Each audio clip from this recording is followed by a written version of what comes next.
సమన్వయ లోపం, డిజైన్ల మార్పు ఈ ఆలస్యానికి కారణమా? అవును. ఈ వేసవిలో పూర్తి కాకపోతే వచ్చే వర్షాకాలంలో కూడా సుభాష్ నగర్, సిఆర్సీఎఫ్ క్యాంప్ ప్రాంతాలకు వరద ముప్పు తప్పేలా లేదు. పోయిన జూన్ టార్గెట్గా పెట్టుకున్న ఈ జూన్కి పనులు పూర్తయ్యేటట్టు కనపడడం లేదంటున్నారు.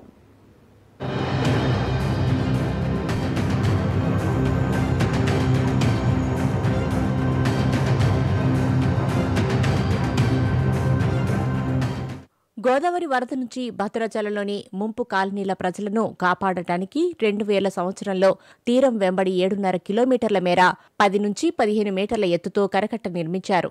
అయితే కూనవరం రోడ్డులో సరస్వతి శిశు మందిర్ దగ్గర ఓవర్ బ్రిడ్జ్ కట్టాల్సి ఉండటంతో అక్కడ రోడ్డుకు 2 వైపులా 700 మీటర్ల దూరం కరకట్ట పనులు ఆగిపోయాయి. ఆ తర్వాత ప్రభుత్వాల నిర్లక్ష్యంతో ఈ పనులు ముందుకు సాగలేదు. గోదావరి భారీ వరదలు వచ్చినప్పుడల్లా కూనవరం రోడ్డు ప్రాంతపు కాలనీలు పూర్తిగా మునిగిపోతున్నాయి.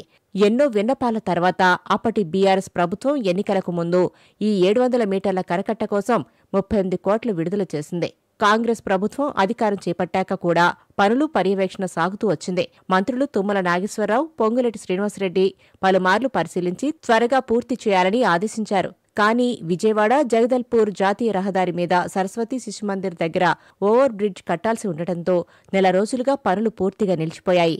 ఇరిగేషన్ శాఖ పర్యవేక్షణలో ఈ పనులు జరుగుతుండగా ఓవర్ బ్రిడ్జికి 2 వైపులా అప్రోచ్ రోడ్, రిటర్నింగ్ వాల్ నిర్మాణాలు పటిష్టంగా చేపట్టాలని జాతీయ రహదారుల శాఖ సూచించింది. ఈ క్రమంలో 2 శాఖల మధ్య డిజైన్ల మార్పుల మీద సంప్రదింపులు, సర్వేలు సాగుతున్నాయి. ఇద్దరు మంత్రులు పొంగులేటి శ్రీనివాసరెడ్డి గారు అట్లాగే తుమ్మల నాగేశ్వరరావు గారు వచ్చి దాన్ని పర్యవేక్షణ చేశారు. త్వరగా పూర్తి చేస్తాం, 2024 జూన్ కల్లా ఈ పనులను పూర్తి చేస్తామని చెప్పేసి అన్నారు. కానీ వాళ్ళు 2025 ఫిబ్రవరిలో ఉన్నాం, ఇంత మటుకు ఆ పనులు పూర్తి కాలేదు, ఇంకా నడుస్తూ ఉన్నాయి. ఎండాకాలం వచ్చింది. ఈ ఎండాకాలంలో కనుక ఈ పనులు కనుక పూర్తి కాకపోతే మళ్ళీ వర్షాకాలం సీజన్లో గోదావరి ముంపు జరిగే అవకాశం ఉంది. రెండోది, నిర్మాణం జరుగుతున్న కరకట్ట కూడా కోతకు గురై కుంగిపోయే ప్రమాదం కూడా ఉంది. ఈ నేపథ్యంలో ఈ కరకట్టని వెంటనే పూర్తి చేయాలని చెప్పేసి మేము కోరుతా ఉన్నాం. ఇవాళ అధికారులు చెప్తా ఉన్నారు కరకట్ట నిర్మాణం ఎందుకు ఆగింది అంటే నేషనల్ హైవేకి సంబంధించినటువంటి రోడ్డు మీద అప్రోచ్ బ్రిడ్జి నిర్మాణం ఒకటి చేయాల్సినటువంటి అవసరం ఉంది.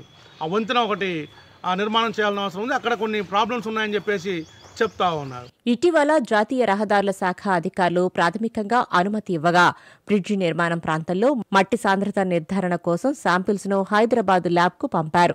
ఆ నివేదిక వచ్చాకే కరకట్ట ఎత్తు నిర్మించాల్సి ఉంటుందని అధికారులు చెబుతున్నారు.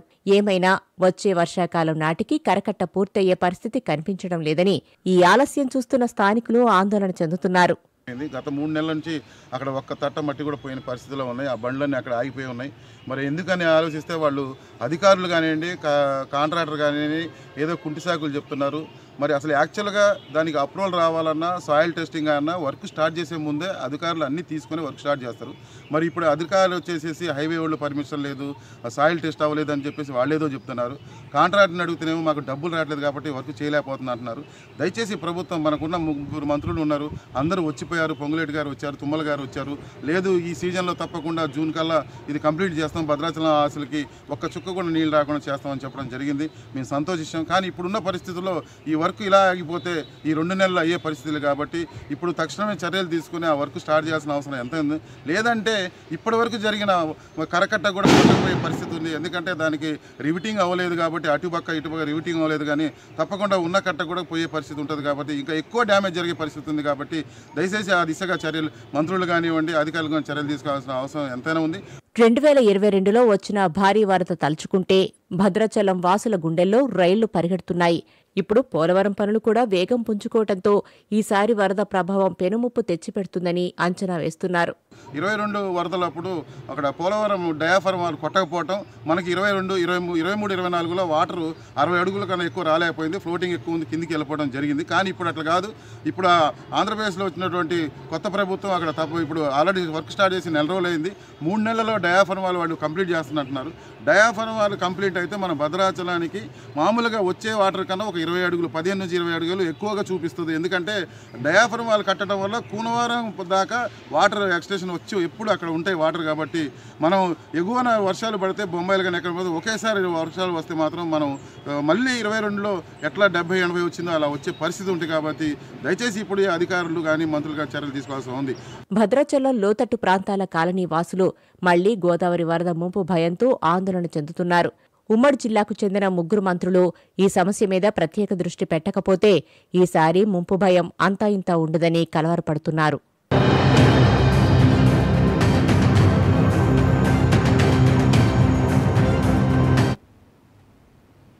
జయశంకర్